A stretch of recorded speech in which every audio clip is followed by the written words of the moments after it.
c'est PN Théorie pour cette troisième émission concernant le harcèlement fusionnel ou quand l'emprise prétexte l'amour fou. Alors, dans les précédentes émissions, j'avais parlé de la rencontre, la façon dont on peut rencontrer et dans quel état on est avant une rencontre avec un pervers narcissique. J'avais parlé des deux profils de pervers narcissiques que l'on peut rencontrer dans la vie amoureuse, que sont le charismatique et l'araignée dans sa toile.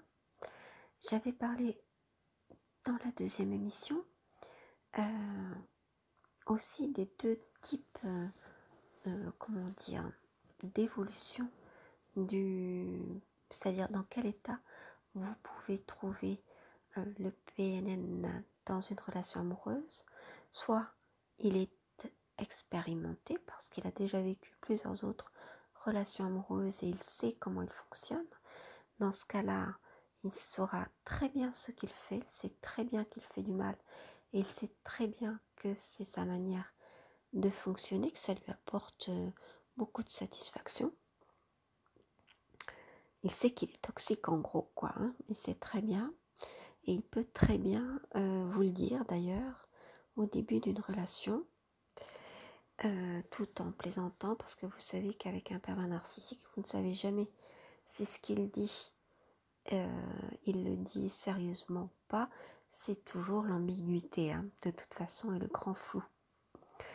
Et puis il y a une deuxième sorte de pervers narcissique qui en est à un autre stade de son évolution, ça sera les novices. Et les novices, ce sont des pervers narcissiques qui en sont à leur première relation amoureuse, leur première vraie relation, qui n'ont pas donc l'expérience et qui ne se connaissent pas forcément dans la relation. Ils ne savent pas comment ça va se passer, donc ils agissent un peu comme ça, sans savoir ce que sera le lendemain, ce que ça va donner. Ils agissent de manière tout simplement... comme vous savez qu'ils sont de toute façon pas du tout conscients de ce qu'ils font, ils agissent complètement par pulsion en fait, et sans réfléchir. Donc on a vu aussi que les deux dans la relation, il y a une relation de miroir, on a vu ça aussi, c'est-à-dire qui se joue entre un pervers narcissique et une autre personne saine, parce que les deux semblent trouver chez l'autre ce qui leur manque. Donc il y aurait une sorte de complémentarité et en même temps une fascination de l'un pour l'autre. Donc je ne reviens pas sur les raisons pour lesquelles il y a cette fascination. Alors il y a une troisième chose aussi qui fait que justement la relation, la rencontre et la relation se fait de manière si intense, c'est que tous les deux cherchent la fusion. Mais comme je l'ai dit dans la deuxième émission, la fusion ne veut pas dire la même chose pour l'un et pour l'autre. Pour le pervers narcissique, par fusion, il veut dire incorporation, c'est-à-dire qu'il veut gober, il veut bouffer, il veut incorporer l'autre, c'est-à-dire que les deux ne fassent plus qu'un. Et celui qui rassure, évidemment, c'est lui qui pourrait incorporer toutes vos qualités, tout ce que vous êtes, tout ce qu'il vous envie, puisqu'on a vu dans l'émission 2 qu'il y avait énormément d'envie, de jalousie, que le pervers narcissique, rapidement, vous voyez qu'il est dans une relation de compétition avec vous et dans un comportement de concurrence. Ils se sont votre concurrent. Il veut entrer en concurrence avec vous, se mesurer, et c'est ça qui l'intéresse, puisque vous savez que les pervers narcissiques sont toujours dans des relations de conflit. Ce qui les intéresse, c'est le conflit, la guerre, l'agression, c'est pas du tout la paix. Donc dans une relation saine, ce qu'on recherche, c'est la paix. Au contraire. Donc en fait, il veut vous incorporer. Tout ça, c'est ce qu'on a vu dans les émissions, ce que j'ai essayé de transmettre dans les émissions précédentes. À présent, on va parler de cette fameuse emprise. Alors, dans le titre de la présentation de la vidéo, il y a quelques semaines, j'avais noté l'emprise, l'amour fou, prétexte à l'emprise. C'est-à-dire que il va faire passer pour un amour fou, un amour passionnel, une fusion, une volonté de fusion ou une fusion existante, ce qui en fait est de l'emprise. C'est-à-dire qu'il vous fait passer de la dépendance pour de l'amour. Voilà. Donc il va essayer de vous mettre sous emprise. Il essaie déjà depuis le début. Normalement, il a réussi si vous êtes en relation avec lui. Et l'emprise va être de plus en plus forte. Alors au départ, c'est par ces choses qui étaient mutuelles, c'est-à-dire que vous partagez tous les deux la fascination de l'un pour l'autre, la volonté d'avoir une relation fusionnelle, vous, parce que vous souhaitiez un amour absolu, parce que vous pensiez que l'amour inconditionnel, c'est un amour absolu. Et c'est un amour passionné, donc vous voyez tout ça comme un package en fait, où l'un ne va pas sans l'autre. Et lui, par relation fusionnelle, il pensait incorporation, même si pour le pervers narcissique novice, comme je l'ai dit, il ne savait pas forcément cela. Il pensait fusion, mais en réalité, dans la pratique, vous allez vous rendre compte, ou vous vous êtes rendu compte avec le recul, que c'était de l'incorporation, c'est-à-dire qu'en fait, il veut qu'en gros, vous n'ayez plus cet élan vital, que vous soyez détruite pour qu'il n'y en ait plus qu'un, puisque chez les pervers narcissiques, c'est leur façon de voir les choses. Hein. À la fin, tout est un combat, votre relation est un combat, y compris la relation amoureuse. Et donc, à la fin, il ne doit plus en rester qu'un. Celui qui doit rester, bien sûr, vous imaginez bien, selon lui, que c'est lui, le pervers narcissique, parce qu'il se sent le plus fort, et puis que s'il ne se sent pas le plus fort certaines fois, il se le fait croire, et puis sinon, il compte bien vous voler, en fait, votre estime de vous, votre confiance en vous, tout ce qui est positif chez vous, tout cet élan vital positif chez vous, qu'il y avait quand même, parce que même si vous avez peu confiance en vous, par exemple, c'est peut-être, comme je le disais au départ, dans la première émission, une confiance et une estime de vous, un amour de vous qui est instable. C'est-à-dire, c'est-à-dire qu'il y a certains moments, peut être haut, et à d'autres, peut être très bas. Mais il veut vous voler ces choses-là. Il veut aussi vous voler ce que vous avez généralement et qu'il n'a pas. C'est pour ça qu'il choisit ses victimes, c'est-à-dire qu'il sait à peu près les victimes potentielles qui pourraient effectivement mettre sous emprise. Ce sont des personnes qui sont capables d'émerveillement dans la vie, qui s'émerveillent de tout, qui ne sont pas blasés, mais qui s'émerveillent de tout, tout le temps, c'est-à-dire pas au début pour séduire l'autre, qui sont réellement comme ça. Ils peuvent avoir aussi, donc vous pouvez avoir aussi beaucoup d'empathie pour les autres, allant jusqu'à la compassion, par exemple. Ça peut lui manquer. Ça lui manque, ça ne peut pas lui manquer, ça lui manque, puisque le pervers narcissique, par définition, est exempt de compassion. Si vous pouvez voir des signes qui vous semblent être de la compassion chez lui, c'est parce qu'il la surjoue. Donc il exagère en fait, hein, c'est à ça que vous vous rendez compte. C'est-à-dire que ce n'est pas juste une compassion tout à fait naturelle, mais elle est surjouée. C'est-à-dire qu'il va se mettre à aller jusqu'à pleurer ou à faire ce qu'il imite, ce qu'il a vu faire chez d'autres personnes parce qu'il ne ressent pas cette compassion. Donc il peut envier cela chez vous, comme je l'ai dit, il peut essayer de vouloir s'attribuer, vouloir vous voler en fait ces qualités qu'il a découvert chez vous. Comment? En les imitant, c'est-à-dire que comme il vous aura sous la main, il va imiter ce que vous faites dans ce jeu de miroir morbide qu'est cette relation amoureuse.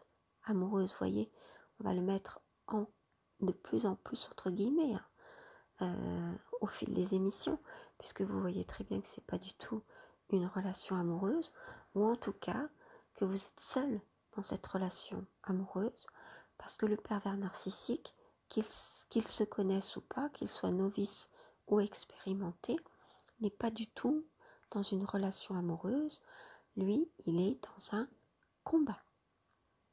Voilà, c'est-à-dire que pour lui, cette relation amoureuse, c'est une relation de concurrence. C'est en fait la guerre, en fait. Et pour lui, ce qu'il appelle de l'amour, c'est en fait de l'amour-passion agressif, de l'amour-passion, pardon, c'est agressif, c'est-à-dire qu'il va faire passer toute l'agressivité qu'il a pour vous, hein, tout, lorsqu'il sera agressif envers vous, parce que justement il vous envie,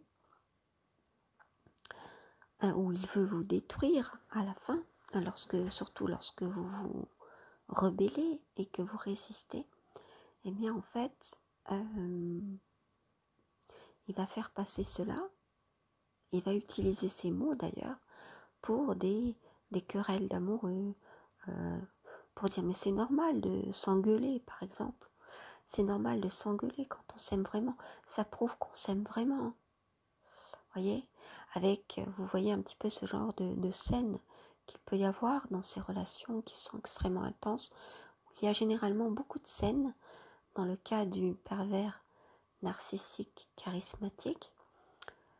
Pour l'autre profil, qui est le profil de l'araignée dans sa toile, il n'y aura pas forcément des scènes qui feront beaucoup de bruit, mais qui peuvent être quand même très agressives et très violentes, mais d'une manière dissimulée.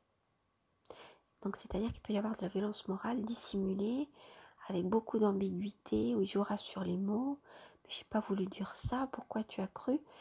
Et alors on voit que c'est ambigu parce qu'effectivement, le comportement ne colle pas avec les paroles. C'est-à-dire que la personne peut dire « mais je suis pas du tout énervée » et puis montrer à des gestes d'impatience.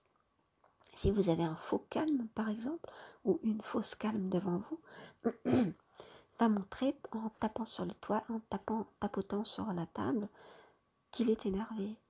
Donc en fait, vous voyez que vous pouvez avoir peur de son comportement, vous dire oh, j'ai l'impression qu'il va se mettre à me taper, à être violent ou à être violente. Mais il ne se passe rien, il est d'un calme implacable. Et il peut vous dire sur un ton extrêmement calme des choses extrêmement violentes, en utilisant tout simplement des mots qui ne seront pas des injures ni des grossièretés, mais qui peuvent vous faire très mal, parce qu'effectivement il a su trouver vos failles. Donc la relation avec un pervers narcissique, cette relation toujours entre guillemets, cette fois avec deux paires de guillemets, amoureuse, qui n'en est pas une, en fait est une relation où il y a beaucoup de souffrance en fait.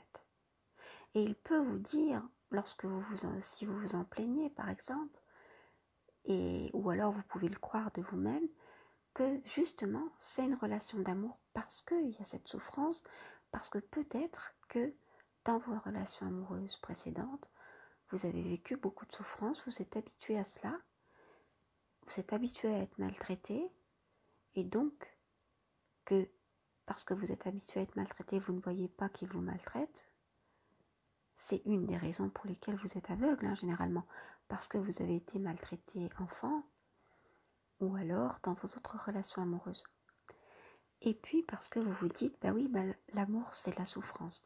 Parce qu'effectivement, c'est ce qu'on entend dans dans tous les textes de morceaux de musique qu'on peut avoir sur l'amour, ou même de poèmes, tout ce qui est, les films, etc., auxquels on peut s'identifier à ces personnages, où justement c'est de l'amour-passion, et donc il y a beaucoup de souffrance de part et d'autre, et on se dit, bon bah c'est normal, si je souffre, ça n'est pas parce qu'il m'agresse, parce que ça vous ne le pensez même pas du tout, vous êtes dans le déni de cette agression, vous vous dites c'est tout à fait normal, c'est parce qu'on s'aime.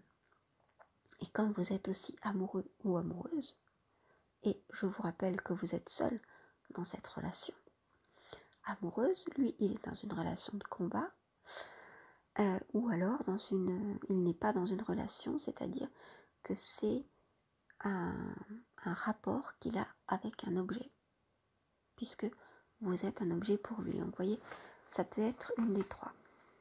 Mais en tout cas, pour lui, alors il ne le sait pas forcément quand il est novice, c'est pas une relation amoureuse. Alors, il croit quand il est novice quand même parce qu'il utilise ces mots. Donc, il croit que c'est tout simplement l'amour fou, que c'est la fusion, et que c'est tout à fait normal qu'il y ait des disputes. Mais c'est à ça qu'on se rend compte que c'est dysfonctionnel, que c'est pas une relation saine, parce que justement, vous allez être malheureux, malheureuse, vous allez souffrir plus que dans une relation saine. Alors quand on a toujours vécu que des relations comme ça, on ne sait pas ce que c'est qu'une relation saine. Donc on se dit, bah non, c'est tout à fait comme ça. Alors ce qui peut alerter, c'est le fait que la souffrance et les agressions soient cycliques et alternent avec des passions très hautes. C'est-à-dire qu'il y aura des réconciliations sur l'oreiller, généralement c'est ça, c'est beaucoup de réconciliations par le sexe, parce qu'ils utilisent beaucoup le sexe d'une manière ou d'une autre, j'en reparlerai un petit peu dans d'autres émissions. Donc en fait avec des réconciliations, et puis c'est toujours c'est très chaud, très brûlant, incandescent comme relation, très intense. Même si vous êtes avec une araignée dans sa toile, il y a de l'intensité, mais qui se montre autrement, par des regards, par des silences, par des petits pics à certains moments auxquels vous ne vous attendez pas du tout. C'est pour ça que vous tombez complètement dénus devant des araignées dans leur toile, parce que justement ils dissimulent tout. Tout. Vous pouvez même découvrir que l'autre a une double vie, par exemple.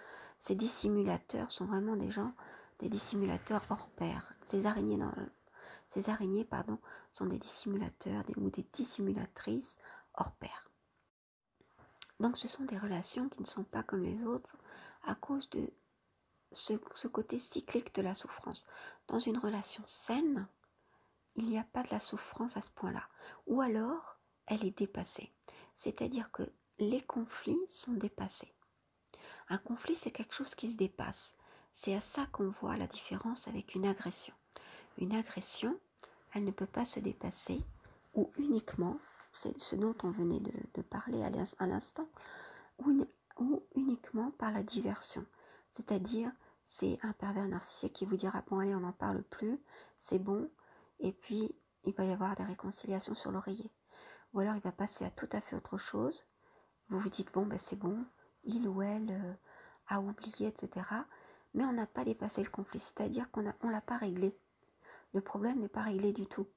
Vous avez peut-être, et c'est souvent pour ça qu'il se met en colère, vous avez peut-être manifesté votre mécontentement, votre désaccord, ou alors vous avez expliqué votre peine, et pour que vous puissiez mettre le problème sur table et en parler.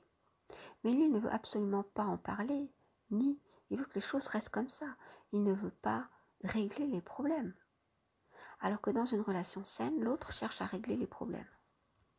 Il va faire semblant qu'il veut régler les problèmes en vous faisant croire même, avec des arguments, en vous disant, bah tu vois, je cherche à régler les problèmes et toi tu ne veux pas. Mais en fait, il s'énerve à chaque fois que vous expliquez les choses clairement, ce qui fait que à la fin, vous allez marcher sur des œufs. Vous aurez l'impression d'être toujours dans le conflictuel alors que ce sera de l'agression, parce que je le rappelle, un conflit, ça se dépasse.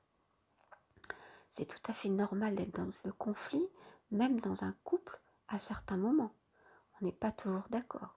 Mais on essaie, même s'il y a des disputes, on essaie de régler les problèmes après une dispute, que ça soit sur le coup, d'une manière plus ou moins violente. Il peut y avoir un petit peu de violence par les mots ou dans les comportements des amoureux dans une relation saine. Mais on arrive ensuite à se pardonner. Il y a forcément un pardon des deux côtés qui est sincère.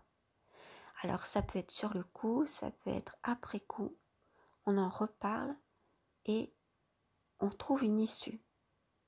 C'est-à-dire que c'est soit l'un qui va dire « Tu sais, j'ai repensé à ce que tu m'as dit, tu as raison », ou alors on devrait en rediscuter pour se mettre d'accord là-dessus parce que je ne veux pas te perdre, etc. Le pervers narcissique peut avoir ce discours parfois, évidemment. C'est lorsqu'il essaie de vous reconquérir pour ne pas vous perdre, parce qu'il sait que l'emprise peut s'étioler.